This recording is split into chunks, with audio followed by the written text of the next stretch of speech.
2019 nang pumanaw ang batikang indie actor na si Christopher King. Marami ang nagulat at nagluksa sa kanyang pagkawala. Kailangan ka namin mo.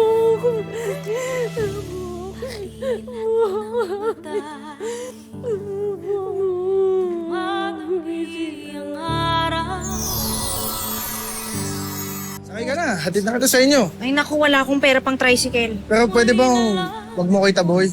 Baka kamatay lang na asawa niyan, kumakarengking agad. Mabuti kang tao talaga. Napakaswerte kung sino man yung babae na makakatuluyan mo.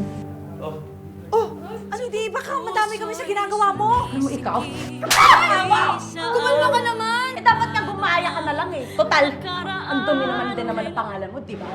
Kala mo kung sinong naglilinis-linisan? Isa rin lang din palang malandi.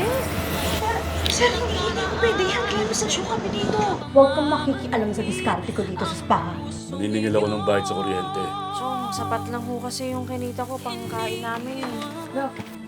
Chong, grabe na ho, hindi naman ho kami mga daga eh. Oo, hindi kayo daga. Dahil mas mahirap pa kayo sa daga. Mga peste! Christopher, tulungan mo ko. Paliwanagin mo ang isipan ko. Tulungan mo ko kung ano yung dapat kong gawin. Walang kikilos! Rito! Naisip kami ng info na mayroong nagaganap na prostitution dito. Si Joan mo! Siya po yung nag-ano ko na mayaman dito! Hindi ako hindi ko. Kakayanin natin basta buo ang pamilya natin. Anong yatupag mo? Yung nakikipagharutan doon sa tricycle driver, kakamatay lang ng asawa mo. Ellie, tigilan mo na ako. Malas ako. Tignan mo yung nangyayari sa buhay ko. Damputin silang lahat, pati yung may-ari. Sige na, dali mo na yan! Sir, hindi pa ako. Tara na, tara na! Yung mga anak ko, sir, ito mo na nagsasabi mo. Wala po akong kasalanan. Kailan ba ako makakalabas dito? Kailangan na ako ng mga anak ko, hinahanap na ako ng mga anak ko. Aray ko! Ba't ba kasi parang-harang ka dito? Napusaptan si Kuya. Kakayanin ba ang mag-isa? 7 taon na ang lumipas mula nang mawala si Christopher King. Pero patuloy pa rin humaharap sa mga pagsubok ang naiwan niyang misis na si Joan.